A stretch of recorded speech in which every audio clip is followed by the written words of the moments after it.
পথহারা মানুষের পথিক হয়ে এসেছিলে ধরা ধামে কোরআন নিয়ে।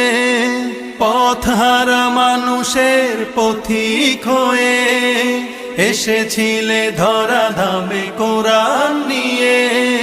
তোমার পথের পথিক হয়ে জীবন গড়ার স্বপ্ন সাজাই।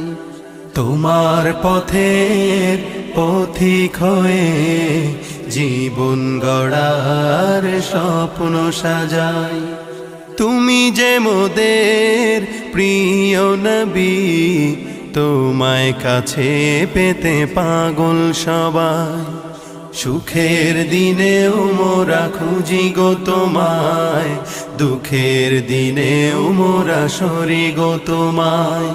সুখের দিনেও